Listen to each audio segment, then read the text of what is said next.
पौराणिक कथा। क्या है कुंभ मेले का पौराणिक रहस्य? जय श्री कृष्ण। दोस्तों, कुंभ मेला भारतीय संस्कृति और अध्यात्म का सबसे बड़ा उत्सव है। ये केवल धार्मिक आयोजन नहीं, बल्कि एक ऐसा पर्व है जिसमें लाखों लोग अपनी आस्था और विश्वास के साथ भाग लेते हैं। कुंभ मेले का आयोजन हर 12 वर्षों में 4 पवित्र स्थानों प्रयागराज, हरिद्वार, उज्जैन और नासिक पर होता है। इन स्थानों को पवित्र इसलिए माना जाता है क्योंकि यहाँ समुद्र मंथन से प्राप्त अमृत की बूंदें गिरी थीं।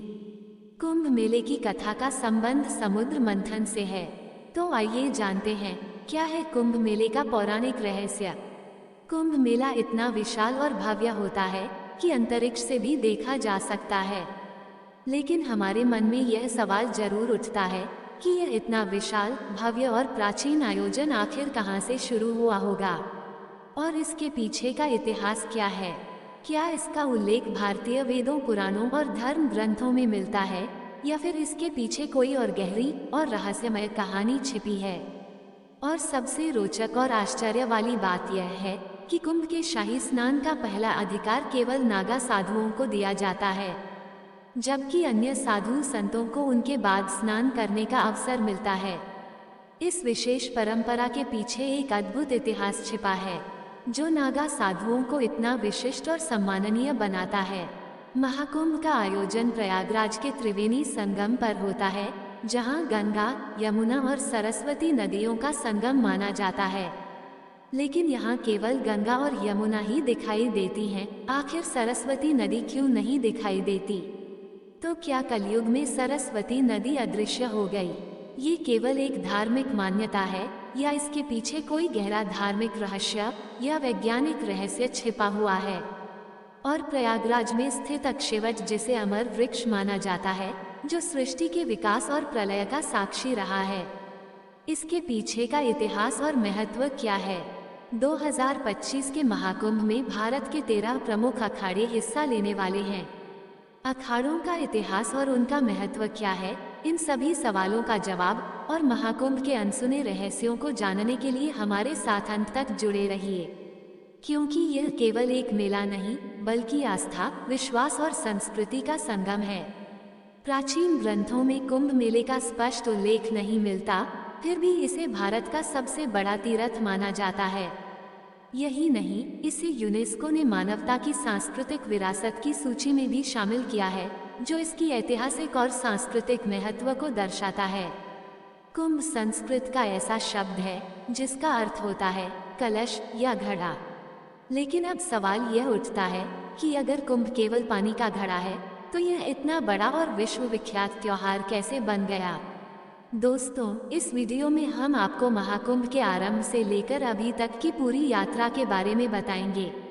कुंभ मेले के इतिहास को समझने के लिए हमें 2 प्रमुख पौराणिक कथाओं को जानना होगा, जो इस पर्व की गहराई और महत्व को उजागर करती हैं। तो दोस्तों, आइए सुनते हैं महाकुंभ मेले की पहली कथा। 1. ये कथा सर्पों और गरुड़ देव के बीच की है, जो ऋषि कश्यप और उनकी 2 पत्नियों कद्रु और विंता से जुड़ी हुई है। कद्रु और विंता आपस में 2 बहनें थीं और ऋषि कश्यप की पत्नियां भी थीं। एक दिन कद्रु ने ऋषि कश्यप से वरदान मांगा कि उसे 1000 विषैले और शक्तिशाली पुत्र चाहिए। ऋषि कश्यप ने तथास्तु कहा और कद्रु को 1000 अंडे प्राप्त हुए। ये देखकर विंता ने भी वरदान मांगा कि भले ही उसके पुत्र कम हो, लेकिन वे कद्रु के पुत्रों से अधिक शक्तिशाली हो। ऋषि कश्यप ने उन्हें भी तथास्तु कहा और विंता को 2 बड़े अंडे प्राप्त हुए। समय बीतने के साथ साथ कद्रु के 1000 अंडे फूट गए और उनमें से सांप उत्पन्न हुए। उन सर्पों की मां कद्रु को माना गया। दूसरी ओर विंता के अंडे नहीं फूट रहे थे और उत्सुकता में उसने एक अंडा समय से पहले फोड़ दिया। उसमें से एक अधूरा जीव उत्पन्न हुआ, जिसका शरीर कमर तक ही विकसित हुआ था। वह जीव गुस्से में बोला, मां, आपने मेरे साथ यह अन्याय किया है, लेकिन कृपया आप दूसरे अंडे के साथ ऐसा मत कीजिएगा। वह जीव उड़ गया और उसका नाम अरुण रखा गया। आगे चलकर वह सूर्यदेव का सारथी बना। एक दिन कद्रु और विंता ने सूर्यदेव के सफेद घोड़े को देखकर शर्त लगाई। विंता ने कहा कि यह घोड़ा पूरी तरह सफेद है। जबकि कदरू ने कहा कि उसकी पूंछ काली है। ये शर्त उनकी प्रतिष्ठा पर आ गई और तय हुआ कि जो भी हार जाएगा उसे दासी बनना पड़ेगा। कदरू ने अपने नागपुत्रों से कहा कि वे सूक्ष्म रूप धारण कर घोड़े की पूंछ से चिपक जाएं, ताकि वह काली दिखाई दे। नागू ने ऐसा ही किया और कदरू शर्त जीत गई। विंता को हार मानकर दासी बनना पड़ा। कुछ समय बाद विंता के दूसरे अंडे से एक शक्तिशाली जीव निकला, जिसका चेहरा गरुड़ पक्षी जैसा था और शरीर मनुष्य जैसा था। उसका नाम गरुड़ रखा गया। जब गरुड़ ने देखा कि उसकी माँ विंता कदरू और उनके 1000 सर्प पुत्रों की दासी बन चुकी है, तो उसने अपनी माँ को मुक्त कराने का संकल्प लिया। गरुड़ ने सर्पों से विंता को मुक्त कराने का उपाय पूछा, तो सर्पों ने कहा, अगर तुम वैकुंठ से अमृत कलश लाकर हमें दे दो तो हम तुम्हारी माँ को मुक्त कर देंगे। गरुड़ ने ये शर्त मान ली। वैकुंठ धाम पहुंचकर गरुड़ ने अमृत कलश प्राप्त किया। देवताओं ने उन्हें रोकने की कोशिश की, लेकिन गरुड़ अपनी अद्वितीय शक्ति के बल पर सफल रहे। विष्णु जी ने गरुड़ को रोका और उनसे पूछा, तुम इस कलश को क्यों ले जा रहे हो, जबकि इसे खुद ग्रहण नहीं कर रहे।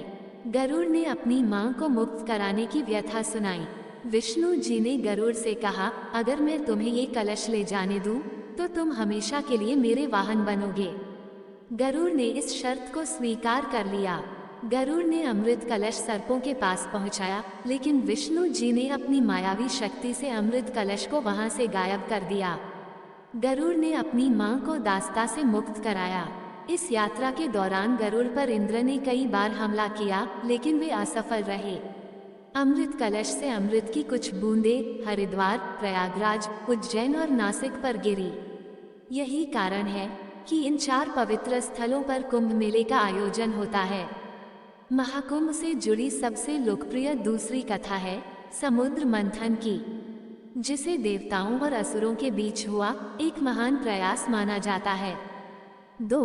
विष्णु पुराण के अनुसार एक बार दुर्वासा ऋषि ने एक दिव्य माला बनाई और इसे देवराज इंद्र को भेंट किया, लेकिन इंद्र अपने अहंकार में डूबे हुए थे और उन्होंने उस माला को अपने ऐरावत हाथी के मस्तक पर रख दिया। ऐरावत ने वह माला जमीन पर गिरा दी और अपने पैरों से कुचल डाला। महर्षि दुर्वासा ने इसे अपना अपमान समझा और क्रोधित होकर इंद्र को शाप दे दिया कि उनका वैभव नष्ट हो जाएगा और सभी देवता अपनी शक्तियों को खो देंगे। इस शाप के बाद देवता कमजोर हो गए और असुरों से पराजित हो गए। अपने वैभव और शक्तियों को पुनः प्राप्त करने के लिए ब्रह्मा जी ने देवताओं को सुझाव दिया कि वे असुरों के साथ मिलकर समुद्र मंथन करें। इस मंथन से अमृत निकलेगा, जिसे ग्रहण कर वे अमर हो जाएंगे।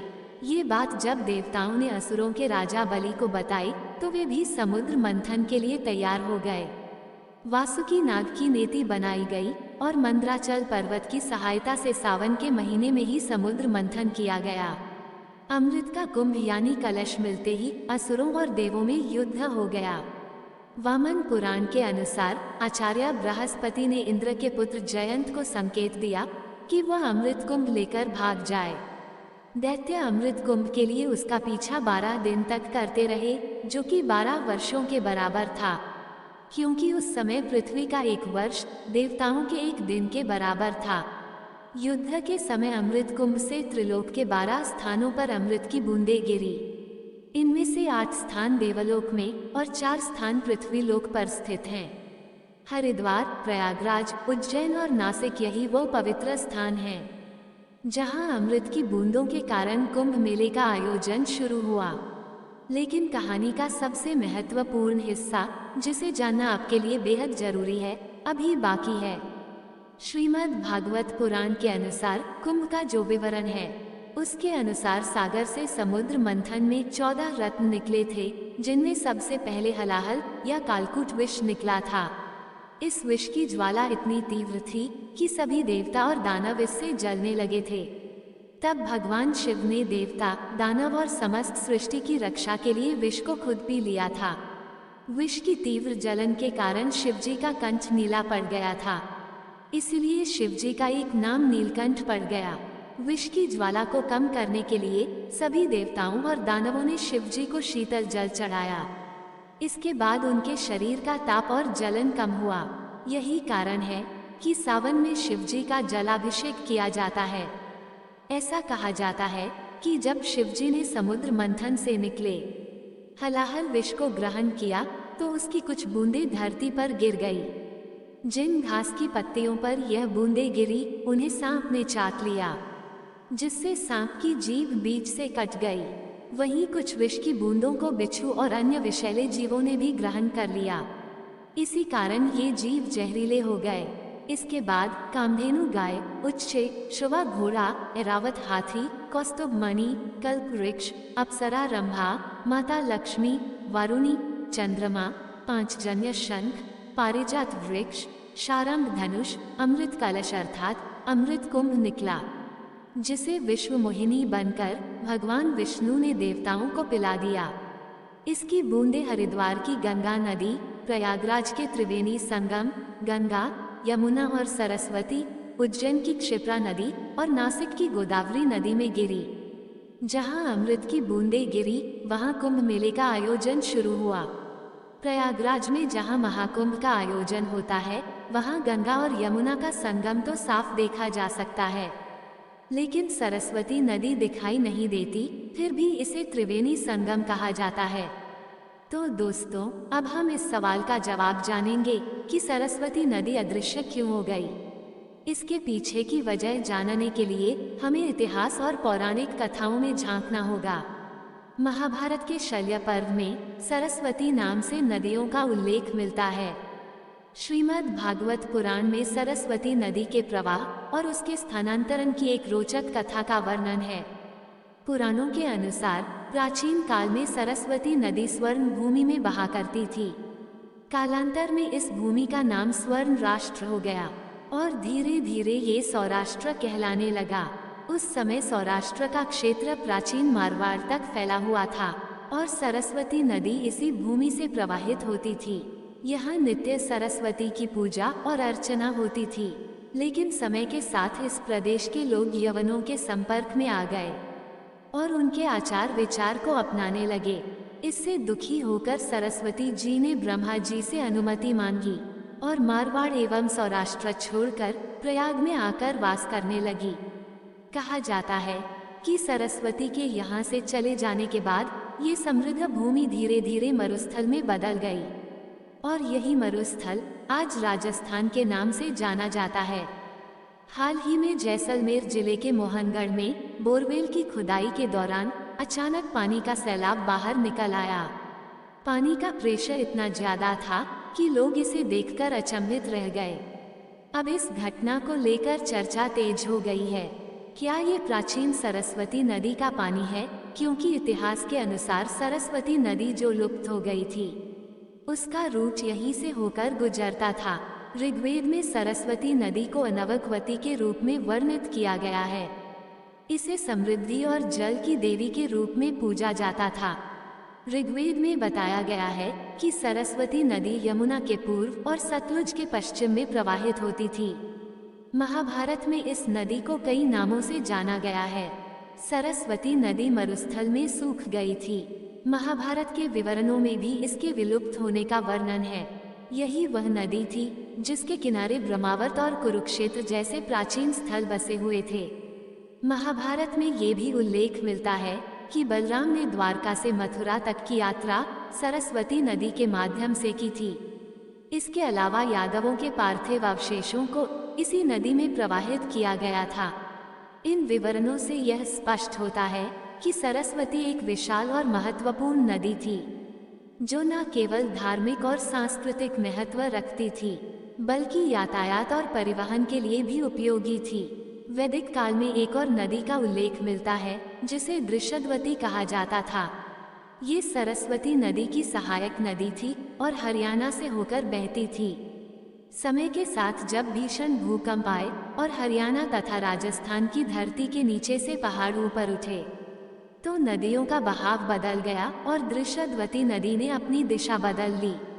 आज इसे यमुना नदी के नाम से जाना जाता है। ये सरस्वती नदी के साथ मिलकर बहने लगी और इसी कारण प्रयागराज में 3 नदियों के संगम को त्रिवेणी संगम कहा जाता है। महर्षि वेदव्यास ने इसे तीर्थराज प्रयाग का नाम दिया, जो गंगा, यमुना और अदृश्य सरस्वती के संगम का पवित्र स्थल है। ये स्थान न केवल धार्मिक बल्कि ऐतिहासिक और सांस्कृतिक दृष्टि से भी अद्वितीय है। प्राचीन ग्रंथों में कुंभ का अर्थ केवल एक साधारण कलश है, लेकिन यही साधारण शब्द दुनिया का सबसे बड़ा धर्म और संस्कृति का अमर प्रतीक बन गया। दरअसल कुंभ मेले का उल्लेख वैदिक ग्रंथों, सूत्र, साहित्य, महाकाव्य, पुराण ग्रंथों, स्मृतियों या धर्मशास्त्रों में नहीं मिलता है।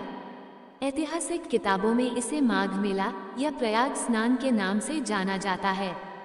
कुंभ मेले में शाही स्नान का विशेष महत्व है। पवित्र नदियों में स्नान करना हिंदू मान्यताओं का अहम हिस्सा है। 2025 में कुंभ मेला प्रयागराज में आयोजित किया जा रहा है। इसकी शुरुआत 14 जनवरी 2025 को मकर संक्रांति से होगी और यह 25 अप्रैल 2025 तक चलेगा। इस दौरान करोड़ों श्रद्धालु संगम में स्नान करेंगे और मोक्ष की कामना करेंगे। कुंभ मेला 2025 न केवल एक धार्मिक आयोजन है, बल्कि यह आस्था, एकता और भारतीय संस्कृति का सबसे बड़ा पर्व है। ये हमें समुद्र मंथन की कथा से प्रेरणा लेकर संघर्ष और धैर्य का संदेश देता है। अगर आप आध्यात्मिकता की तलाश में हैं या भारतीय संस्कृति की गहराइयों को समझना चाहते हैं, तो कुंभ मेला 2025 में भाग लेना एक अद्भुत अनुभव होगा।